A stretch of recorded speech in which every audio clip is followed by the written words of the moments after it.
यहाँ पर आज जब हम बात करते हैं सम्राट अशोक की, जो हमारे लाइव हैं वह गौर से भी सुने, और जहां दिक्कत हो कमेंट द्वारा आप हमसे प्रश्न भी पूछ सकते हैं। बात यह है, सम्राट अशोक बिंदुसार अपने बड़ा बेटा सुशील को राजा बनाना चाहता था। अशोक का कहना था मेरे तलवार में क्या कमी है, हम क्यों नहीं राजा बन सकते।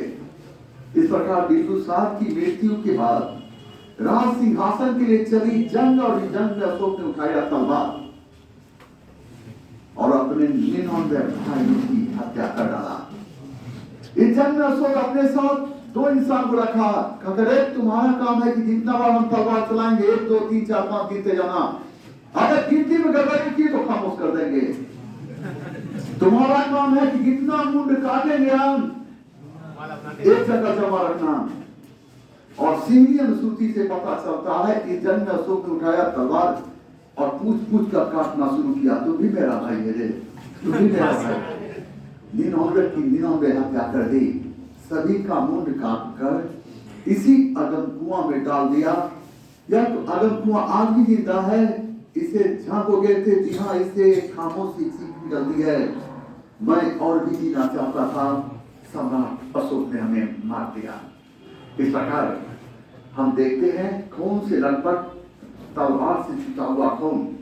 टप टप टप। अशोक अपने छोटे भाई बिंदुसार के पास आया, कहा कि इसको भी उड़ाइए देते हैं। अशोक सोचा नहीं बच्चा है, अभी इसको मारने में कोई फायदा नहीं है, थोड़ा बड़ा होने देते तब खाता देगा। जीवन दान दे दिया। और इस प्रकार अशोक सीरियन सूची से पता चलता, अशोक अपने 99 भाई की हत्या करके गद्दी बैठा था। अशोक 273 ईस्वी पूर्व गद्दी में बैठा था, तो अपना राज्याभिषेक 269 ईस्वी पूर्व कराया था। अशोक अपने सिंहासन पर, मतलब अशोक अपने कक्ष में विश्राम कर रहा था। उसका छोटा भाई बिंदुसार खेलते खेलते आया और राज सिंहासन पर बैठ गया। अशोक चीखते हुए बाहर निकला, रे कौन है? कहा रे कौन मेरे सिंहासन पर बैठा है रे?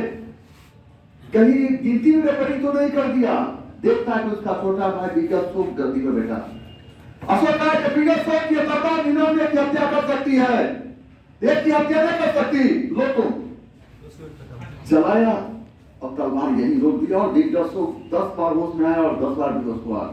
अशोक तलवार खींचते हुए कहा कि बिंदुसार तो सिंहासन पर बैठ गया, 1 सप्ताह के राजा है। याद रखना इसी बात, और ये तलवार से तुम्हारी हत्या करेंगे। 1 सप्ताह के तुम राजा। अब ना बिंदुसार को खाने में मन लगे ना सोने मन लगे। जब उसके सोमवार बीत जाए तो कहता था कि मेरे जीवन में दोबारा सोमवार नहीं आएगा, क्योंकि मेरा जीवन 1 सप्ताह निर्धारित किया है, और 1 सप्ताह में एक ही बार सोमवार आता है।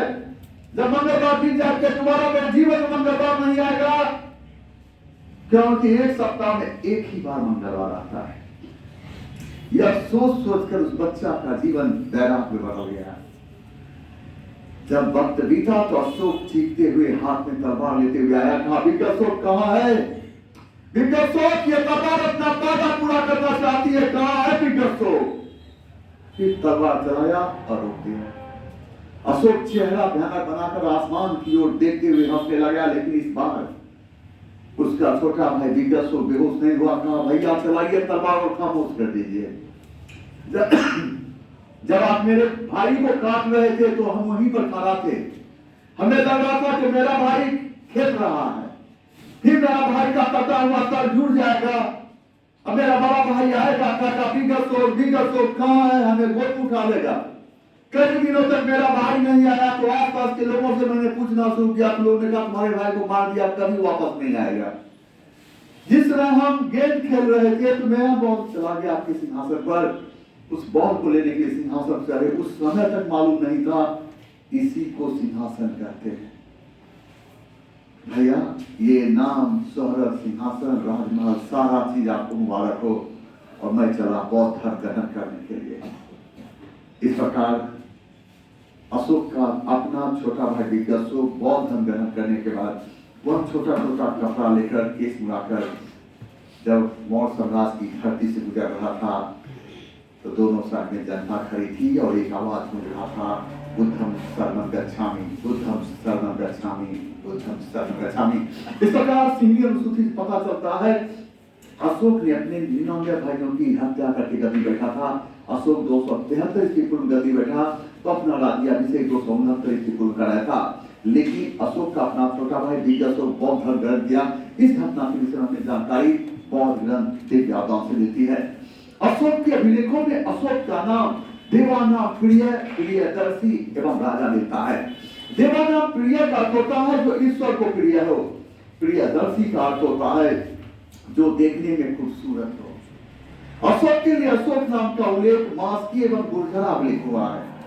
मास्की वर्तमान समय में कर्नाटक में स्थित है, तो वहीं गुर्जरा अभिलेख वर्तमान समय में मध्य प्रदेश में स्थित है।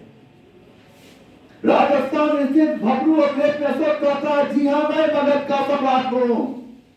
और इसी अभिलेख में बौद्ध धर्म के त्रिसंग, बुद्ध धर्म एवं संघ का उल्लेख मिलता है। कलहन की रचना राष्ट्रंगिनी ये संस्कृत में लिखी गई है और कलहन की रचना राष्ट्रंगिनी से कश्मीर के इतिहास के विषय में जानकारी मिलती है। कलहन की रचना राष्ट्रंगिनी से पता चलता है कि अशोक ने कश्मीर में श्रीनगर नामक नगर का निर्माण कराया था। अशोक ने नेपाल में ललितपट्टनम नामक नगर का निर्माण कराया था। अशोक की पुत्री चारुमती ने नेपाल में देवपट्टनम नामक नगर का निर्माण कराई थी। अशोक अपने राज्याभिषेक के 8वें वर्ष अर्थात 261 ईस्वी पूर्व में कलिंग की धरती पर कहा गया। उस समय कलिंग का राजा नंदराज नामक कोई व्यक्ति था। कलिंग युद्ध के समय अशोक पागल सा हो गया, घोड़े पर सवार हाथ में तलवार लेकर जब वह तलवार चलाना शुरू किया तो कई बार सूर्य उगा और कई बार सूर्य डूबा। अशोक का तलवार रुका नहीं। कलिंग की सारी महिलाएं हाथ में तलवार लेकर अशोक के सामने खड़ी हो गई। अशोक कलिंग की धरती पर चूड़ियों और पायों की आवाज को सुनकर पहली बार आंख खोला तो देखता है कि सामने महिलाएं खड़ी हुई है। अशोक चीखते हुए कहा कि सेनापति, ये कलिंग की धरती पूछो यहाँ का मर्द कहाँ छुप गया तो महिलाएं आ गई हमसे युद्ध करने के लिए। अगर 5 मिनट के अंदर कलिंग का सारा पक्ष सामने नहीं आया तो कहा तो कलिंग की धरती को हम इस धरती में आग लगा देंगे। उसका सेनापति कहता रुक जाइए सम्राट, कलिंग की धरती को तब बचाई नहीं, इसलिए कलिंग की सारी महिलाएं हाथ में तलवार उठाती है अपनी सम्मान की रक्षा के लिए। इन महिलाओं पर कहना है अशोक कलिंग की धरती पर एक कदम तभी आगे बढ़ेगा जब आपसे युद्ध करेगा। क्या आदेश देते हैं आप? अशोक का एक भी मर्द नहीं बचा, का एक भी मर्द नहीं बचा। कलिंग की लगाम को थाम कर कलिंग की धरती जैसे अशोक उतरता तो उसको दोनों पांव दलदल भूमि पर जाती। अशोक चीखते हुए कहता है सेनापति, इतनी बारिश कब हुई तो हमें बताया क्यों नहीं? उसका सेनापति कहा सम्राट बारिश नहीं हुई है, आपने कलिंग की धरती पर इतनी खून बहा दी कि खून से यहाँ की धरती दलदल हो गई और खून यहाँ की धरती का रंग लाल हो गया। देखिए धरती को। अशोक जैसे देखता है नीचे कलिंग की ओर, देखता है कलिंग की धरती पर लाशें ही लाशें। कलिंग की धरती पर खून के छींटे उड़कर कलिंग की दीवारों पर नहीं आसमान पर पड़ रही थी। कलिंग की धरती पर वृद्ध के रोने के आवाज, महिलाओं के कुहरने के आवाज, बच्चे की चीखने की आवाज से कलिंग की धरती ने आसमान कर रही थी। अशोक अब रुक जाओ। इसके बाद इस दृश्य को देखने के बाद अशोक रोने लगा और घोड़े पर सवार होकर जब कलिंग की धरती पर घोड़ा को दौड़ाने लगा, ये कलिंग की धरती ना जाने कहां छुपना चाहती थी। अशोक राजमहल आया और राजमहल आया, घोड़े पर सवार था और उसके तलवार से खून टप टप टप चूम रहे थे। बाल खून से भीगे हुए थे, पलकों पर जो खून के छींटे पड़े थे ये सूखे हुए भी नहीं थे। अशोक चीखते हुए कहा राजमहल में कौन है, महल खोलो। अशोक का यह भयानक दृश्य को देखकर, भयानक रूप को देखकर राजमहल, उसकी सारी रानियां और राजमहल के सारे लोग महल छोड़कर भाग गए। रात के 12 बजे अशोक को जब अकेला पर दसने लगा तो चिल्ला कर कहा इस महल में कुछ नहीं। जब किसी को नहीं पाया तो रात के 12 बजे वो पहाड़ के नीचे आया और चीखते हुए कहा मेरा छोटा भाई दिव्य अशोक कहाँ है? यही बच्चा जो सन्यासी हो गया था। वो कहा रात के 12 बजे सम्राट अशोक मेरे पास। वो जो बच्चा सन्यासी हो गया गिरते पड़ते नीचे आया और अशोक को कहा कि भैया कितना खून बहा दिया भैया, पूरा गांव तुम्हारा खून से भिगा हुआ है भैया। अशोक कहा, देख देख विकासुक देख, दुनिया में हमसे प्रश्न करती है, कहीं चीज में पास नहीं आता, सम्राट अशोक से प्रश्न नहीं किया जाता। चलो मेरे साथ आज राजमहल, मेरे साथ रात बिताना, मेरे साथ रात बिताना। आज हम बहुत अकेला है। उसका छोटा भाई कहा कि आप इस सिंहासन और साम्राज्य के लिए अपने 99 भाइयों की हत्या की। भैया हम इतने भाई थे, ना हमें किसी समाज की आवश्यकता थी, ना किसी के सहारा की आवश्यकता थी। आपने सबको मार दिया इस सिंहासन के लिए। शायद आपको दौलत और सिंहासन चाहिए थी ना। सम्राट अशोक की इज्जत इतनी है कि जिस राज की ओर आज देख देता है, वही राज उसकी अधीनता स्वीकार कर लेता। और एक सन्यासी पास आए, सन्यासी का कोई रिश्तेदार नहीं होता। जाइए, अशोक रोता हुआ घोड़ा पर बैठ जाता और कहता, विजय सुखी घराना, याद रखना अगर दुनिया में सबसे ज्यादा कोई गरीब है तो सम्राट अशोक है, क्योंकि अशोक को अपना कहने वाला कोई नहीं।